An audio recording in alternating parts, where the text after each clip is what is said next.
Ethan walked through the stone streets of the city with a calm face.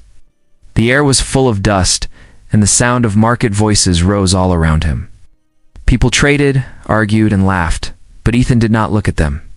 His mind was set on his duty. He had come from Earth, and his task was to protect the human queen who ruled this land. Many people doubted him because he was new to the city, but Ethan never let doubt reach his heart. At sunset, the sky turned red and gold, and the queen's palace shined above the roofs. Ethan walked into the courtyard where soldiers trained with their swords. They looked at him with sharp eyes, for they had heard stories about his battles. He was strong, but he carried himself quietly. His strength was not for show.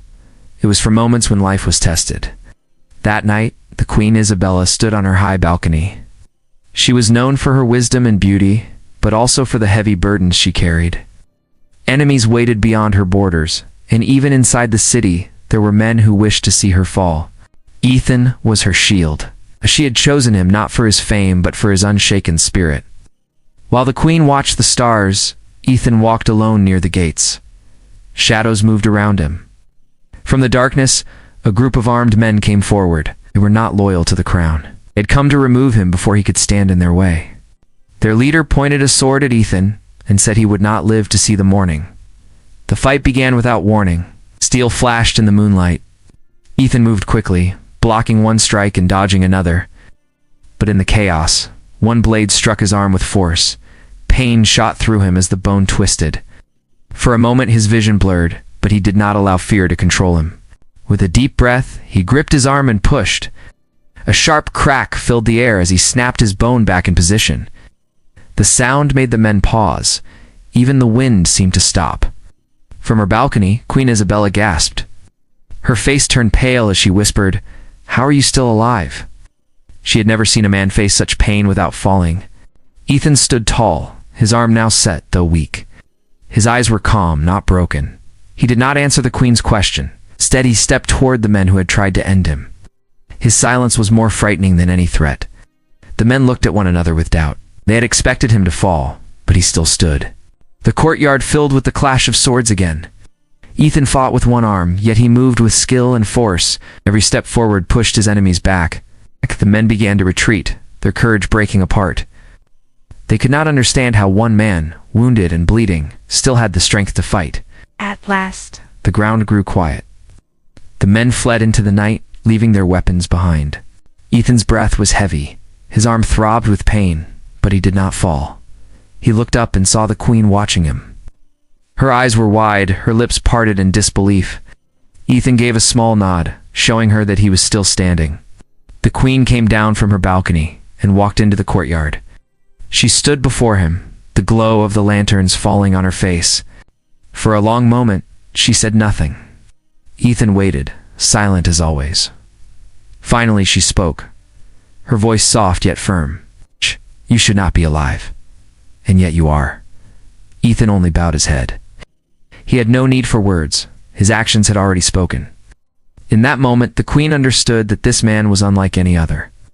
He was not only strong in body, but unbreakable in spirit. And in the days to come, she would need that spirit more than ever. The city was quiet after the fight in the courtyard, but the story of what happened spread quickly. People whispered about the soldier who had snapped his bone back in place, and still fought as if nothing had broken him. Children repeated the story in the streets, and merchants told it over their stalls. Some called it madness, others called it courage, but all agreed it was something they had never seen before. Ethan did not rest. His arm throbbed with pain, but he wrapped it tightly and went on with his duty. He walked the palace halls at night, guarding the queen's chambers, and he trained with the soldiers during the day. The men who once doubted him now looked at him with respect. They saw how he never complained, never faltered, and never showed fear. He carried his pain like a shadow, always behind him, but never in front of him. Queen Isabella watched him often. She could not forget the moment she saw him snap his bone back into place. It haunted her, but it also gave her a strange comfort. She knew he was more than a guard. He was a symbol of strength that her people needed in times of doubt. One evening, she asked him to walk with her through the gardens. The air was cool, and the sound of water from the fountain was soft. She spoke of her fears, of the enemies gathering at the borders, and of the traitors who hid inside her city walls. She asked him why he fought the way he did, even when death seemed certain. Ethan looked at her calmly. "I fight because falling is not an option," he said. "Pain is only a moment. But if I give up, then everything I stand for dies with me. I would rather face pain than live without honor." His words were simple, but they carried weight. Isabella nodded slowly, realizing that his strength came from something deeper than muscle or training. It came from his will. The next day, more enemies tested the palace walls. A group of armed men tried to sneak into the city by night. Ethan was there to meet them. His arm was still weak, but he fought as if nothing held him back. The clash of swords echoed through the streets. Sparks lit the darkness as steel met steel. Soldiers of the Queen joined him, inspired by his courage. They pushed back the attackers until the last man fled into the shadows. When the battle ended, Ethan stood with his sword still in hand. His breath was heavy, and blood ran down his arm, but his eyes were steady.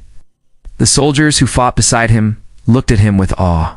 They had seen men fight bravely before, but they had never seen a man who refused to yield, no matter the cost. One young soldier said, "If he stands, then so will we." The others shouted in agreement, their voices carrying through the night. The Queen came to the gates and saw her men cheering around Ethan. She understood then that he was no longer just a protector. He was the heart of their courage. His pain did not weaken him. It gave him strength that others could feel. She stepped forward and looked at him closely. His arm was bruised and cut, yet he stood tall. She whispered so only he could hear, "You give them hope." Ethan bowed his head but said nothing. In the days that followed, the city changed. People walked with pride, soldiers trained harder, and fear gave way to determination. Everywhere Ethan went, men and women straightened their backs and lifted their heads. They felt stronger because he showed them what it meant to be unbroken. But trouble was not finished. The rival kingdom that threatened Isabella's rule was preparing for war. Scouts brought word of armies gathering on the horizon, their banners dark against the sky. The Queen called her council, and many urged her to retreat to safety. But Isabella looked at Ethan, who stood in silence beside her throne. His presence alone was enough to still her doubt. She knew that with him by her side she could face whatever storm was coming.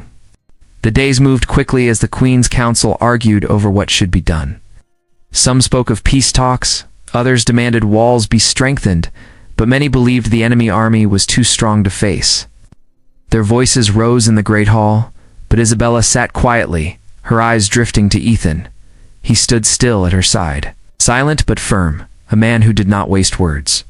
She saw in him the answer none of her council dared to admit. Strength came not from numbers alone, but from will. That evening, she called Ethan to her private chamber.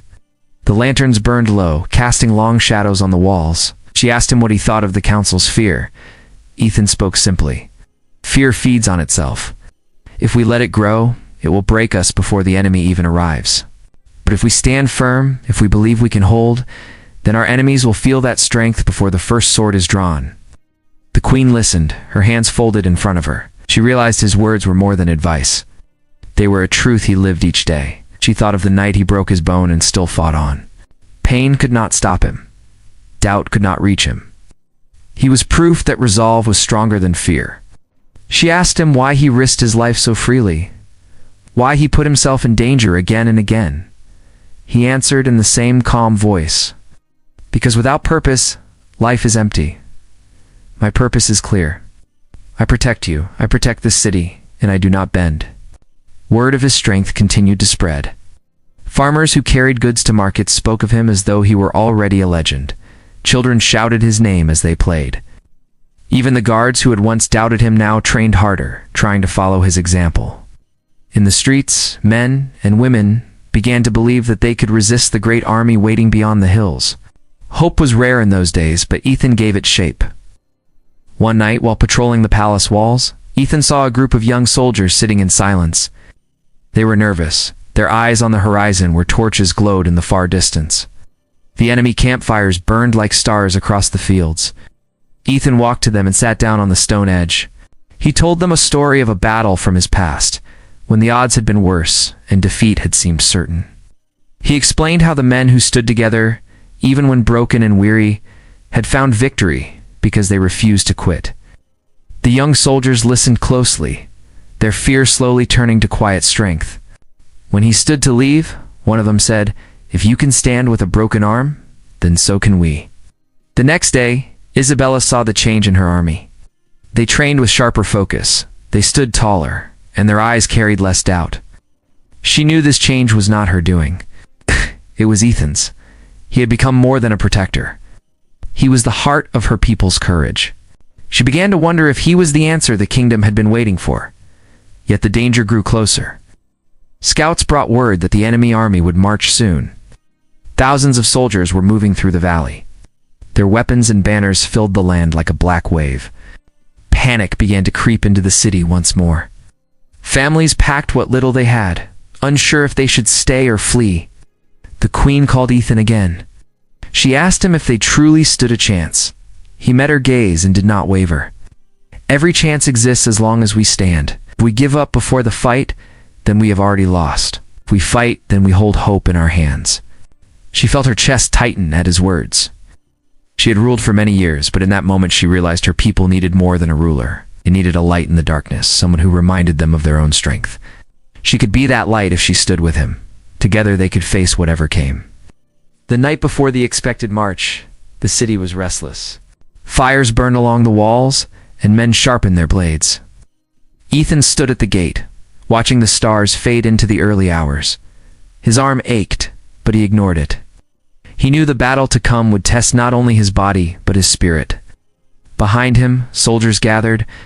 They were silent, but their silence was no longer fear. It was readiness. They waited for him to move, for him to stand, because if he stood, they would never fall. The sun rose red over the valley, and with it came the sound of drums. The enemy army marched forward in a tide of steel and banners. Their numbers filled the land, their armor shining in the morning light. From the walls of the city, men and women watched with dread. The air grew heavy as fear pressed down on them. Yet in the center of the walls stood Ethan, his eyes steady, his posture unshaken. Queen Isabella joined him at the gate. She looked at the endless wave of soldiers approaching and felt the weight of her kingdom on her shoulders. But when she saw Ethan, standing tall despite his wounded arm, her heart grew stronger. He did not look at the enemy with fear. He looked at them as if they were only another challenge to overcome. She turned to her soldiers and spoke with a clear voice. "Today we fight not for land, but for our future. Today we show them that we will not fall," soldiers shouted, their voices rising above the drums. They were outnumbered, but Ethan's presence gave them courage. He lifted his sword with his good arm and pointed it toward the field. "Hold your ground," he said, his voice carrying over the walls. "No step back, no surrender." The battle began with a roar. Arrows filled the sky, raining down on the city walls. Shields rose to block them, and the clash of iron echoed across the stones. The enemy charged, their war cries shaking the earth. Ethan leapt into the fight as the gates burst open. He swung his sword with precision, his movements fast and fierce. Even with one arm weaker than the other, he cut down those who came before him. His face was calm, his will unbroken. The queen rode out with her guard, her banner flying high. She fought not from safety but from the front, and her people followed her. The field turned into chaos. Dust and smoke covered the air, and the cries of battle filled every breath. Through it all, Ethan moved like a storm. His arm throbbed with pain, but he ignored it. Every strike he made was for Isabella, for the city, and for the promise he would never break. At one point, an enemy soldier larger than the rest came forward. His weapon crashed against Ethan's side, sending him to his knees. Blood ran down his arm, but Ethan gritted his teeth and pushed himself up. With a sudden motion, he slammed his shoulder back into place and raised his sword again. The enemy's eyes widened with fear. Ethan charged, his strike swift and final. The soldier fell, and the men around him faltered. The sight of Ethan refusing to yield spread through the field like fire. Valoria's soldiers cheered and pressed forward with new strength. The enemy, who had believed their numbers would win them the day, now saw their courage shaken. They fought hard, but for every strike they landed, Ethan rose again, standing taller than pain. The queen's guard closed around her as she fought side by side with her people. She looked across the field and saw Ethan cutting a path through the enemy. His body was marked with wounds, yet he never slowed. She realized in that moment that he was more than a soldier. He was the spirit of her kingdom, the proof that even in the face of despair, the will of one man could lift an entire city. The battle raged on until the sun climbed high. At last, the enemy lines began to break. Their commanders shouted, but fear spread among their ranks. They had come expecting an easy victory, but what they found was resistance stronger than iron. They pulled back, leaving the field littered with broken weapons and fallen men. When the fighting ended, Ethan stood at the center of the battlefield. His sword dripped with blood, his arm hung heavy at his side, but he did not fall. Around him, soldiers cheered, their voices rising to the sky. Queen Isabella rode forward, her eyes full of pride. She dismounted and stood before him. "You should not be standing," she said softly, "and yet you are." Ethan looked at her, his breath steady despite his wounds. "Because if I fall, then so do they," he answered. Behind them, the people of Valoria lifted their banners high, their voices echoing across the valley. The battle had been won, but the true victory was the courage that now burned in every heart. Smoke drifted across the field where the battle had ended. Broken weapons lay scattered on the ground, and the cries of the wounded rose into the air. Yet above the pain and ruin, the banners of Valoria still flew. The people had held their ground, and the enemy had been driven back. For the first time in many months, the city stood free from fear. Ethan walked slowly across the field. Steps were heavy, and his arm ached from every movement. Blood stained his clothes, and his body carried more wounds than anyone could count, but he did not fall. Soldiers turned to watch him, their eyes filled with respect. Some whispered his name as if it were already a legend. He did not seek their praise, yet it followed him wherever he went. At the edge of the field, Queen Isabella stood with her guard. Her face was pale, but her eyes were bright with pride. When Ethan came before her, she spoke quietly so that only he could hear. "You should not be alive after what you faced. And yet you are." Ethan looked at her, his face calm, though marked with blood and dust. "I live because I must," he said. "If I fall, the spirit of this city falls with me. As long as I stand, so will they." His words were simple, but the truth in them was clear. Isabella nodded, her heart heavy yet strong. She knew that his will had saved not only her throne, but the very hope of her people. In the days that followed, Valoria changed. The streets once filled with fear now echoed with laughter and pride. Children played in the courtyards, pretending to be Ethan as they fought with wooden swords. Merchants told the story of the battle to travelers, and each time the tale grew larger. To many, Ethan was no longer just a soldier.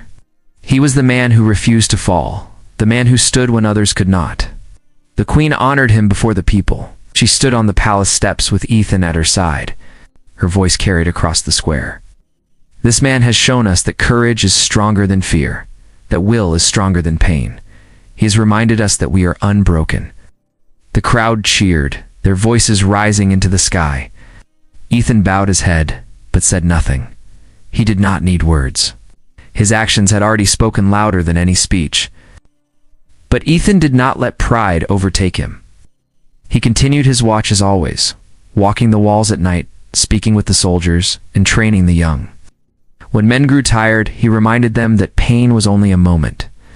When fear arose in their hearts, he reminded them that strength was found in purpose. His presence kept the city strong even after the danger had passed. One evening, Isabella found him alone in the courtyard. The lanterns glowed softly around them. She asked him if he ever wished for a life without war, without duty, without pain. Ethan thought for a long moment before he answered. "A man cannot choose the world he is born into, but he can choose what he stands for. I was given strength, and I will use it to protect. That is enough for me." The queen looked at him with quiet respect. She knew he carried more than wounds on his body.